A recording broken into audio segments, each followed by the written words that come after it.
Capítulo 4. Histórias comuns. Defendendo o discurso materno. Tudo que temos é aquilo que mamãe disse. Imaginemos um ator que entra no palco sem ter um roteiro escrito para seguir. Seria terrível. Do mesmo modo, na vida cotidiana, entramos no palco com aquilo que já temos organizado, com o personagem já pautado. Além disso, levemos em conta que o pivô de todos os personagens costuma ser a mamãe, supondo que o discurso oficial em nosso cenário seja o materno. Nesses casos, se colocamos em dúvida o discurso materno, o cenário completo desmorona. Portanto, os filhos costumam ser os principais defensores daquilo que mamãe disse. Ofendemo-nos quando alguém quer desmerecer, desautorizar ou desqualificar o discurso oficial, simplesmente porque isso desarma toda a trama que nos sustenta. Inclusive, se sofremos, preferimos que as coisas permaneçam estáveis. Essa é uma tendência da conduta humana. Esses esquemas se repetem com uma periodicidade gritante, portanto, vou me valer de alguns exemplos. Quero deixar claro que todos os exemplos de casos reais não são assim, ou seja, reúno alguns aspectos repetitivos de determinadas pessoas e os combino com outros casos frequentes em outras. O propósito é que possamos nos reconhecer na maioria desses casos oferecidos. Também quero esclarecer que os casos aos quais faço alusão se referem a indivíduos atendidos na instituição que dirijo em Buenos Aires, por alguns de meus profissionais. Portanto, escolherei um nome fantasia para eles e falarei em profissional, quando me referir às intervenções de nossa parte. Miranda, a invisibilidade como refúgio.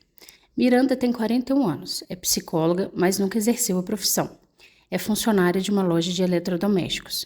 Tem um bebê de 5 meses que se chama Luca. Leu alguns livros meus que a comoveram, porque encontrou a descrição exata das sensações de terror e loucura que vivia durante o puerpério. Diz ser uma pessoa aficionada à leitura e quer começar um processo de indagação pessoal em função da crise que diz padecer desde o nascimento do filho. Chega pela primeira vez com o bebê dormindo em um carrinho. É bonita, tem um aspecto etéreo, dá a sensação de flutuar no ar, pele branquíssima e olhos muito claros. Propõe-se a começar a construção de sua biografia humana. Desde o início do relato, aparece o desprezo da mãe em relação ao pai. Aparentemente, mamãe depreciava a origem do esposo, um pouco mais humilde que a dela. O pai aparece embaçado. Miranda diz que era submisso. No entanto, perguntando especificamente sobre seu pai, sabemos que sempre sustentou toda a família. Nasceram 4 filhos, Miranda é a terceira. Além dessa informação, Miranda não se lembra de nada. Não só nada em relação à sua infância, mas também de sua adolescência e juventude. É um dado importante. Se um consultante não se lembra de nada, ou quase nada de seu passado, é porque a consciência se viu obrigada a enviar para a sombra vivências extremamente duras para a psique de uma criança. Portanto, podemos já suspeitar que o nível de violência visível ou invisível deve ter sido enorme. Dizíamos então que Miranda não se lembra de nada, nem dos pais, nem dos irmãos. Viviam em uma casa humilde, sem relações afetivas fora da família nuclear. Perguntamos sobre medos. Nada. Doenças? Nada. Amigos? Nada. Lembranças do jardim de infância? Também não. No entanto, diz de si mesma que era um pouco boba. Quem disse? Ninguém, simplesmente minha cabeça não funcionava muito bem. Insistimos que alguém a chamou com palavras depreciativas e supomos que foi a mãe. Perto dos 10 anos, não sabe precisar. Aparecem algumas lembranças das agressões verbais e então físicas da mamãe. Não se lembra de quem os levava ao colégio, acha que iam sozinhos. Em relação às tarefas da escola, acha que fazia sozinha em seu quarto. Acha que papai voltava muito tarde do trabalho, mas quando mamãe começava a gritar e a bater, ele saía, não sabe para onde. Muito bem. Nesse ponto paramos e começamos a nomear com novas palavras o que provavelmente acontecia. As surras de mamãe deviam ser ferozes, permanentes, enlouquecedoras, carregadas de desprezo e humilhantes. Miranda, sendo criança, acreditava que tinham razão de ser e, para permanecer fiel à mamãe, se tornou um pouco boba, sem pensar, sem se conectar, sem estar presente. Miranda concorda com olhos anestesiados, como se não houvesse rastros de emoção em seu rosto. Tratamos de perguntar algo sobre as trocas entre os irmãos. alianças ou inimizades. Mas não aparece nada, nem lembranças, nem afeto, nem conversa com nenhum dos irmãos. Mamãe espancava sem distinção de idade ou sexo, batia indiscriminavelmente. Lembra-se de si mesma e de seus 3 irmãos como um bloco em que a mãe descarregava sua fúria. Perguntando mais ainda, consegue dizer: na verdade, éramos 5, incluindo o papai. Mamãe dizia que éramos 5 idiotas. Perguntando mais, aparecem reminiscências dela na escola, muita timidez. Também se lembra de que gaguejava, o que impossibilitava ainda mais a aproximação de outras crianças. E era outro motivo para receber castigos de mamãe. Apesar de tentar chegar a lembranças de passeios, férias de verão, atividades extraescolares ou fatos cotidianos, estamos diante do nada em si. A falta de vitalidade no relato é gigante, como se Miranda não fosse de carne e osso, como se não estivesse presente. A adolescência continua igual. Em um colégio de freiras, aparecem mais cenas de mamãe insultando e maltratando a todos. Então, a profissional, com jeito, diz que possivelmente o que aconteceu foi tão atroz que a memória não consegue se organizar. Miranda se lembra de ter menstruado pela primeira vez aos 12 anos. As freiras a ajudaram, já que não tinha passado por sua cabeça avisar a mamãe, nem a irmã mais velha. Atravessa todo o ensino médio sem lembranças. Os rapazes lhe dão medo. Na viagem de formatura, não falou com ninguém. Assim termina o relato de seu ensino médio, em brancas nuvens. Então, emprestamos palavras para nomear sua invisibilidade, sua falta de corpo, encontrando um refúgio quente na não existência. Se alguém não está, não é possível maltratá-lo. Miranda responde que é exatamente assim, que sentiu assim a vida toda. Perguntamos quando as surras da mamãe terminaram. Diz que acha que aos 19 anos. Em determinada ocasião, parou diante dela e disse: chega. A mãe não lhe bateu mais. Uma vizinha começa a estudar psicologia. Então, Miranda decide entrar na faculdade com ela. É tudo. Quem deseja, nesse caso, estudar psicologia é a vizinha. Fazemos notar a Miranda sua não existência, seu não desejo. Miranda concorda, dizendo: sim, sim, nunca senti vida dentro de mim. Então desenhamos um primeiro mapa, uma bolha vazia, um nada. Para Miranda, o mais saudável é não existir, desaparecer. E a partir desse personagem invisível, possivelmente, vai constituir sua trajetória pelo mundo. Concorda. Até pergunta se a anemia crônica de que padece pode ter algo a ver. Claro, nos parece evidente, não há sangue nesse personagem. Concorda de novo, levemente perturbada. Então continuamos. Obviamente, não há vínculos, nem relações com homens. Se Miranda é invisível, quem vai notá-la? Não há contato. Concorda com cada palavra, abrindo seus grandes olhos azuis. Forma-se psicóloga, mas mal se vê obrigada a fazer certas práticas em um hospital. Atendendo alguns pacientes, foge aterrada e nunca mais volta. Mesmo dizendo com certa vergonha, respondemos que é lógico, que encaixa perfeitamente no mapa que traçamos até agora. O nada não tem substância para enfrentar um paciente de carne e osso. Estudar é mental, podemos fazê-lo sem corpo. Mas o vínculo concreto com outro indivíduo exige corpo e presença. Então, explicamos a Miranda que ela devia ter horror a quase tudo, exceto às surras. E aqui temos uma primeira hipótese. Se tudo que Miranda conhece como amor são tapas e pancadas, então Miranda deve ter horror a si mesma e à sua possível aparição. Porque se ela se torna material, se faz visível, ela mesma se transforma em uma bomba relógio. Enquanto é imaterial, por sua vez, enquanto não tem corpo, nada de ruim pode acontecer. Explicamos assim, com palavras simples. Miranda responde surpresa. Deve ser por isso que a gravidez e o parto foram tão complicados. Talvez, já chegaremos cronologicamente lá. Por ora, estamos traçando uma hipótese sobre a constituição desse personagem. Até o momento, temos alguém imaterial. A simples ideia de tornar-se material assusta. Continuamos a cronologia. Passa por alguns empregos, invisíveis, claro. Empregada em locais diferentes. Tem pânico de atender ao público. Miranda dá um jeito de organizar a mercadoria, coisas que os demais funcionários costumam agradecer. Há 11 anos é funcionário do mesmo local. Trabalha 12 horas por dia, inclusive aos fins de semana. Perfeito para desaparecer. Dizemos com ironia. Nunca tinha pensado assim, responde Miranda. Chora um pouco. Continuamos com a cronologia. ainda que haja muitas perguntas que formulamos e muitas respostas, simplesmente porque o nada habita a sua vida. Estamos diante de uma bela mulher de mais de 40 anos com um bebê lindo nos braços. É preciso perguntar sobre o início de sua vida amorosa, mesmo que tenhamos a sensação de que tudo deve estar tomado de muita distância emocional. Porém, fazendo futurologia, é provável que ao falar de contato sexual, de gravidez e de parto, não tenhamos opção além de incluir o corpo, com o perigo emocional que isso provocará. Isso se dissermos. Também compartilhamos a sensação de ter uma ferramenta a favor de Miranda.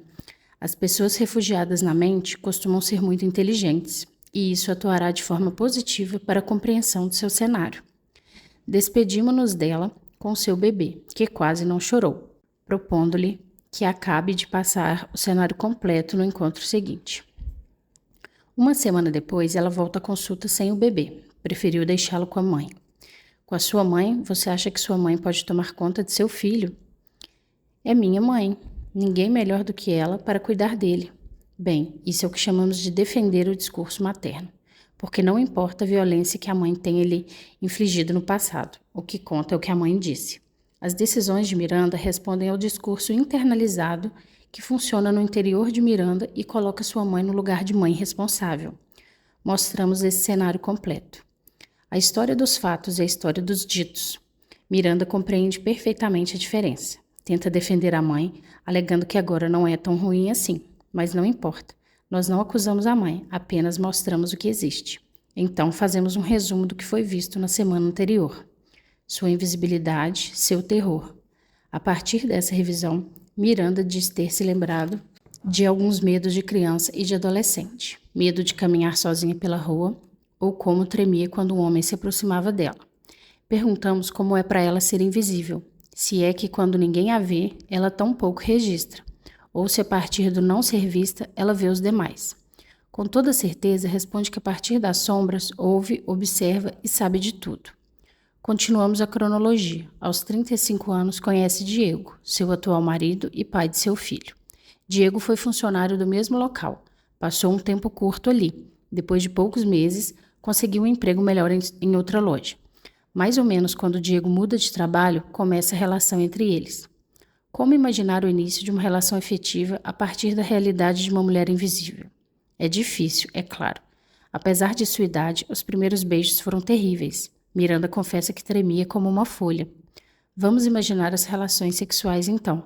Miranda diz não saber como descrevê-las. Simplesmente ela decidiu desaparecer mentalmente quando aconteciam.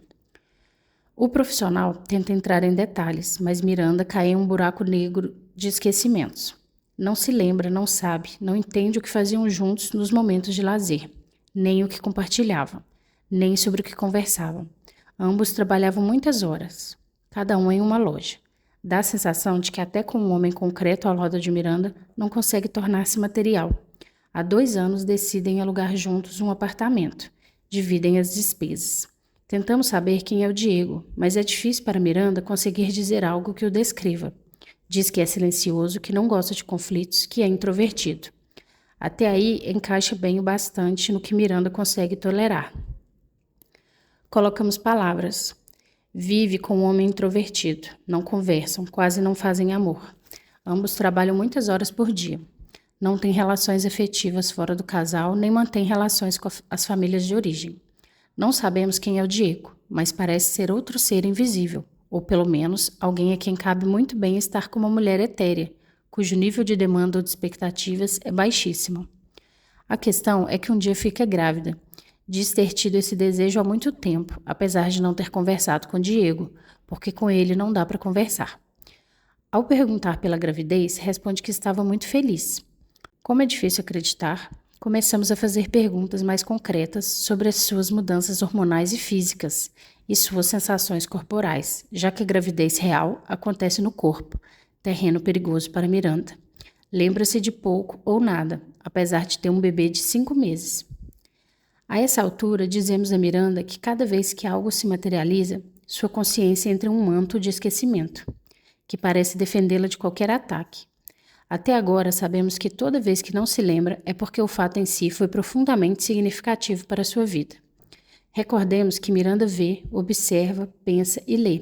Portanto, é provável que tenha lido tudo em relação à maternidade, partos, amamentação, cuidados com o bebê e temas afins. E que lendo tenha sentido que estava envolvido pessoalmente em seu processo de gestação. Coisa que, de seu ponto de vista, é verdade. Mas o que irá para a sombra será sua capacidade de contato. É possível que a crise se faça presente quando o bebê nascer e pedir contato físico. Compartilhamos esse pensamento com Miranda, com essas mesmas palavras. Porque estamos olhando juntas o cenário completo, seus movimentos, suas capacidades e aqueles acontecimentos que forçosamente terão de acontecer. Já sabemos que o bebê será puro corpo. E isso será um problema para a personagem invisível de Miranda. Suspeitamos que ela dificilmente seja capaz de atravessar um parto, mas precisamos perguntar para confirmar. De fato, ela nunca conversou com seu obstetra. Depois da 40ª semana, como não teve contrações, lhe fazem uma cesariana.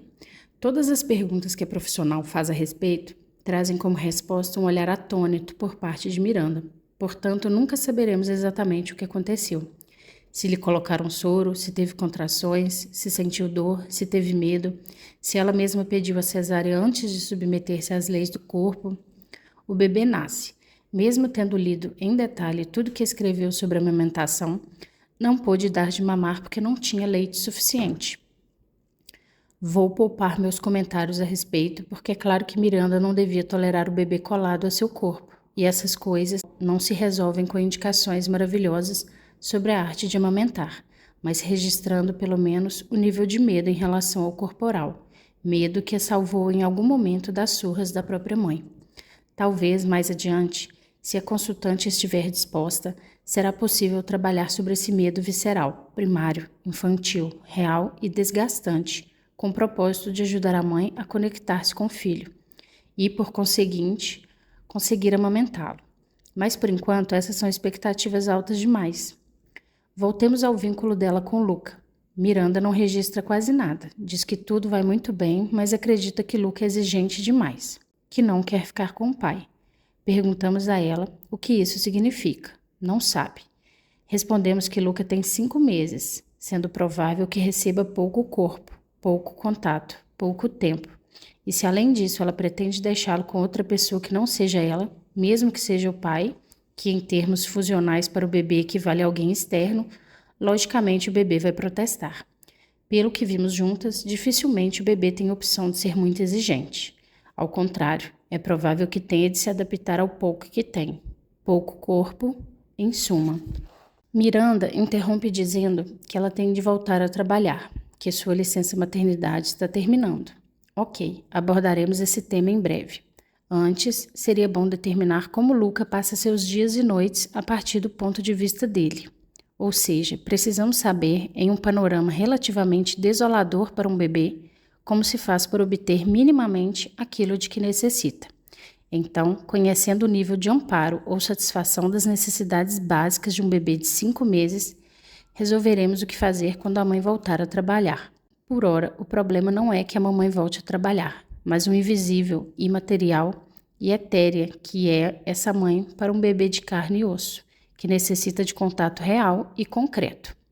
Explicamos isso a Miranda com palavras simples, mostrando que a partir de agora, levando em conta o personagem que ela tem usado ao longo de 41 anos e lhe permitiu sobreviver, trataremos de ver como o bebê conseguirá viver sua vida apesar da insubstância de sua mãe. Há algo mais que a profissional acrescenta. Miranda, se vimos que aparecer é perigoso, é possível que a fúria, o medo e o terror adiram em seu interior quando o bebê tenta desesperadamente fazer contato com você. A cara de Miranda se transforma. Ela se põe a chorar descontroladamente. Grita, vociferando que na verdade é uma péssima mãe. Abraçamo-la, acalmamo-la. Ela permite. Diz entre soluços que o abraço não está doendo. Despenca sobre a profissional.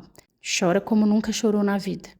Diz, gritando, que em alguns momentos tem medo de machucar o bebê, que tem sonhos de que o bebê morre e ela se sente aliviada, que logo desperta e pensa que é um monstro, e que agora se pergunta se ama o filho ou se toda essa história de que mães amam os filhos é uma farsa.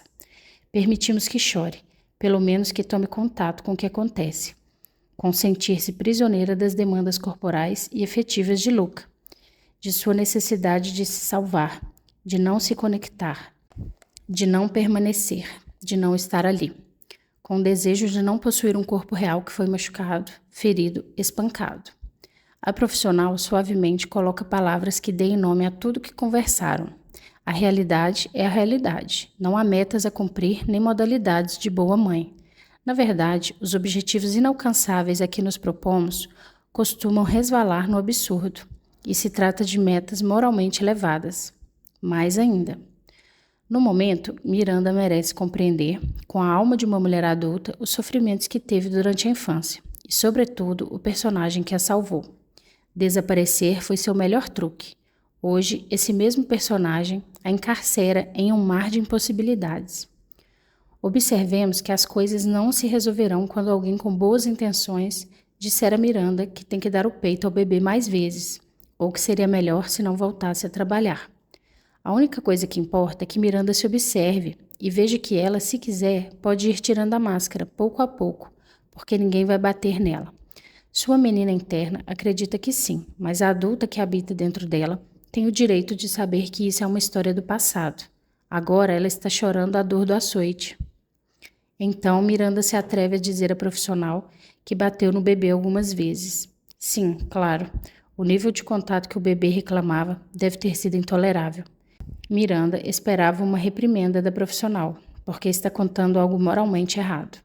No entanto, não estamos ali para julgar ninguém, estamos apenas olhando um cenário completo, com sua própria lógica. E o que faço agora?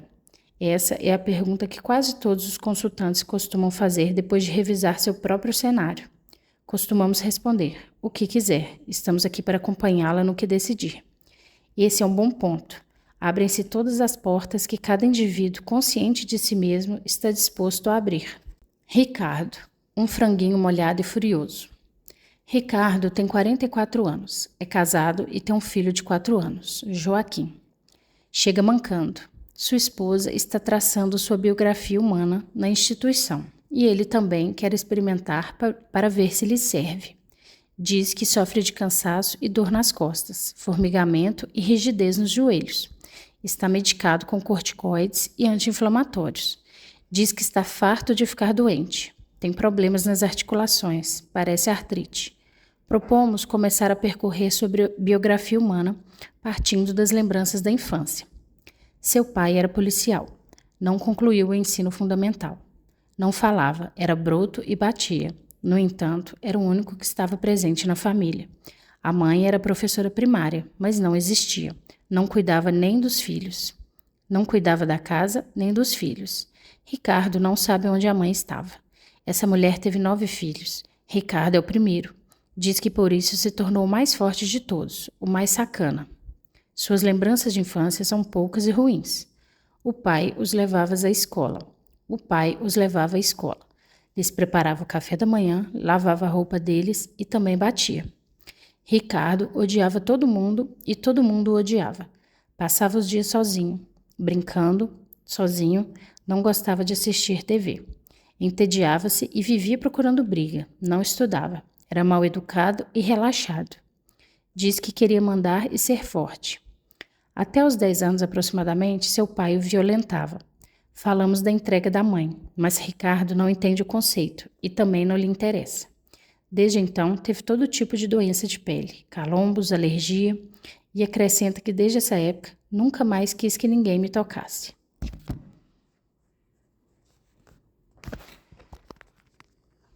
A partir dos 10 anos, sua sensação em relação ao mundo era: me olhe e te mato.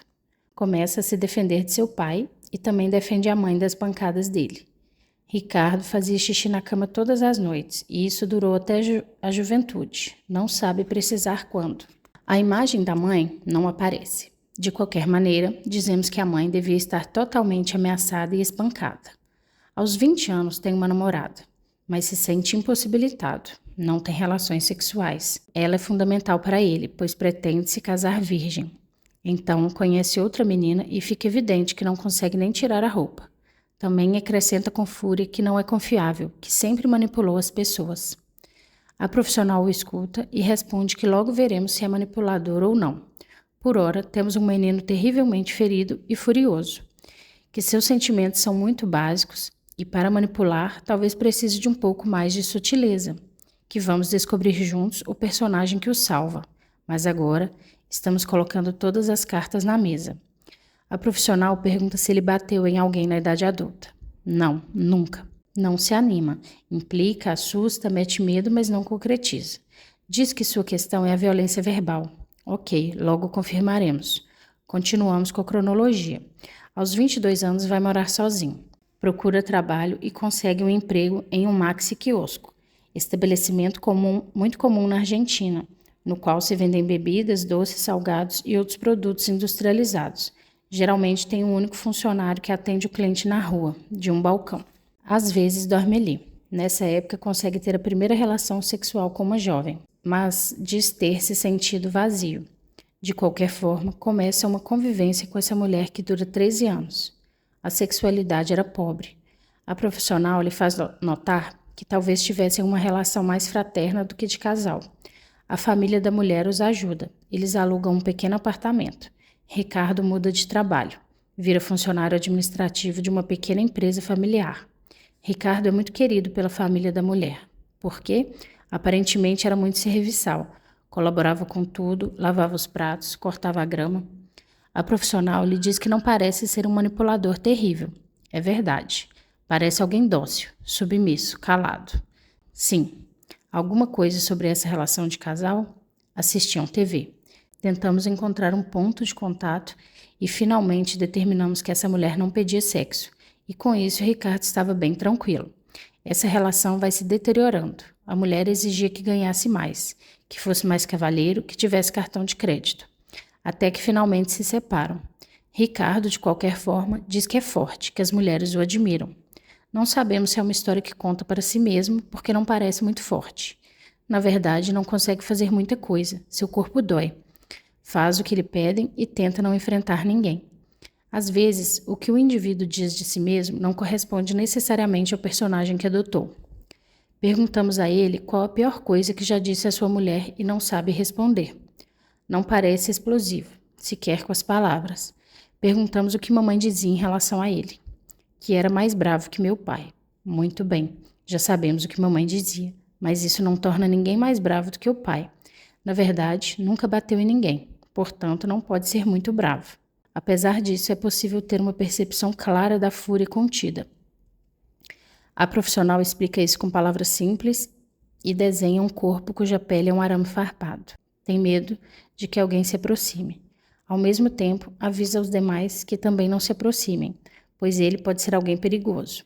No entanto, dentro desse arame farpado, parece haver um franguinho molhado tremendo de frio. Ricardo olha o desenho e levanta os ombros. Diz que está claro. Concorda. Continuamos com a cronologia. Aos 38 anos, conhece Maria Fernanda, sua atual mulher e mãe de seu filho.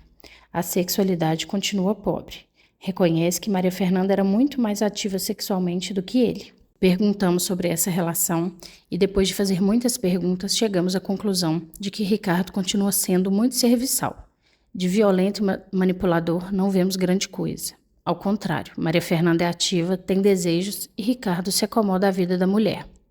Depois de um ano de convivência, Maria Fernanda fica grávida. Nesse momento, seus sogros compram uma pequena casa para o casal em uma região suburbana. Ricardo continua mantendo um emprego com salário baixo. Sofria de muitas dores articulares que o impediam de trabalhar e por isso nunca subiu de posto. Quando Joaquim nasce, não recebe nenhuma visita de seus familiares. Perguntamos e não aparece vínculo nem comunicação com seus irmãos e pais, que ainda estão vivos. Os primeiros anos com o bebê foram muito difíceis. Diz que Maria Fernanda tinha ficado louca, que ele não tinha vitalidade nem força física para sustentá-la, que se soubesse o que um bebê implicava, não teria tido. O bebê sofreu de broncoespasmos, de repetição, e todos os dias eram complicados. Ele simplesmente não queria voltar para casa e se refugiava no trabalho, mesmo não se interessando em absoluto. Não aparecem decisões nem propostas, nem buscas alternativas da parte de Ricardo. Não se sentia capaz de assumir sua vida, menos ainda ser responsável pela vida de outros. A relação de casal é muito ruim quando não se falam. Tornamos a colocar sobre a mesa o mesmo desenho. Seu personagem refugiado em um arame farpado. Maria Fernanda não está nesse mapa, nem Joaquim. Quem está presente sem dúvida é o medo. O corpo de Ricardo reage a esse medo. Está cada vez mais imobilizado. Oferecemos a ele o desenho para levar para casa e nos despedimos dele. 2 semanas depois, Ricardo volta para a nova consulta. Quer comentar algo sobre sua doença. Tem pouca mobilidade por causa da dor. Durante um tempo fez acupuntura com um médico chinês que o ajudou.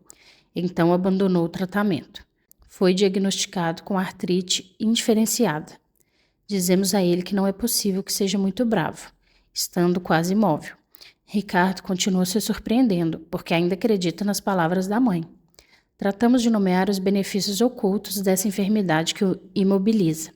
Responde que pode não fazer o que os outros querem, ou seja, consegue não ser serviçal. A profissional pede que escreva em uma folha do que tem medo, já que o medo está muito presente em seu mapa. Escreve: medo de ser eu, medo das pessoas, medo de minha mãe, medo de minha esposa, medo de ser pobre, medo de ser ignorante, medo de me enganar, medo de dirigir, medo de não ter casa, medo de ser péssimo pai, medo de viver trabalhando sem sentido, medo que abusem de meu filho, medo de não querer nada, medo de viver. São muitos medos. Tornamos a lhe mostrar o desenho do franguinho molhado, tremendo de frio envolvido por um arame farpado. Com uma atitude pessimista, o franguinho não teria possibilidade de mudar de situação. Com uma atitude otimista, poderia se enxugar e sair dessa prisão. Dizemos a ele que nós, seres humanos, temos livre-arbítrio, podemos decidir o que queremos. Nós acompanhamos a decisão de cada um, uma vez que tenha tomado consciência de sua realidade. Perguntamos a ele se tem vontade de melhorar e ter mais mobilidade. Responde solenemente: sim, quero. Rimos. Conta que durante o fim de semana foi visitar um amigo que não via há muito tempo e que Maria Fernanda não podia acreditar. Comentamos que para pessoas tão desvitalizadas como ele, ir visitar um amigo se torna um macro. A prisão de arame farpado, porém, ainda é muito pontiaguda. Entramos em acordo com Ricardo, dizemos que vamos dirigir a bússola desse trabalho de questionamento pessoal no sentido de algo vital, que o obrigue a se pôr em movimento. Também se dá conta de que tem medo de curar-se, porque se estiver curado, não poderá escapar dos desejos do outro e não sabe como vai fazer. Isso é interessante. Continuamos confirmando que, apesar de mamãe ter dito que Ricardo era bravíssimo, na verdade é alguém que está permanentemente submetido aos desejos alheios e que sua única ferramenta para escapar é a dor das articulações, que o impedem de fazer o que lhe pedem. Uma vez mais, o personagem é o do impossibilitado, com a desvantagem de que não consegue oferecer nada a si mesmo. Também aparece uma evidência. Poderia curar-se, se encontrasse uma maneira diferente de escapar do desejo, sempre potente e abrangente do outro. Fica claro que no fim é uma construção da mente. No entanto, dizer é fácil, mas tomar a decisão de entrar em movimento e, portanto, desempenhar o papel de quem decide com independência emocional é o grande desafio. Mas, em vez de estabelecer metas altíssimas e inalcançáveis, propomos a ele revisar sua lista de medos e enfrentá-los um a um. Pequenos movimentos em vez de grandes. Ricardo aceita, diz que gostaria de se movimentar, mas tem medo de si mesmo, da cólera que sente por dentro. Tem a fantasia que, se de fato tivesse força física, seria capaz de matar alguém. Dizemos que isso deve ser verdade mesmo. Só ele sabe a fúria que esconde, e que por isso mantém seu corpo teso e rígido, para que nenhum golpe mortal escape. Então traçamos um novo desenho, o corpo de Ricardo com fogo dentro, e ele agregando farpas e ferros como uma armadura, para que esse fogo não saia. Só ele dimensiona o alcance desse fogo ardente, e tem a fantasia de que se o deixar sair, ele se queima e incendeia a todos ao redor. Dizemos a ele com calma que durante o primeiro encontro, quando ele nomeava a si mesmo como se fosse um violento terrível, possivelmente se referia à consciência que tem de seu próprio ser interior. Há muito ódio guardado, e ele é quem está mais atemorizado. O medo que tem da própria fúria interna é tal que obriga seu corpo a se paralisar. Portanto, agora não vamos propor a ele nem abrandar-se, nem abrir seu coração, porque sua vida está em chamas, e só ele conhece o tamanho do dragão que mora em suas entranhas. Dizemos que nosso trabalho será árduo, mas estamos dispostos a acompanhar e aceitar o ódio, a bronca. Gritar: quero matar meu pai, quero matar minha mãe que me entregou. E permanecer ali, com esse ódio que lhe pertence. E estar.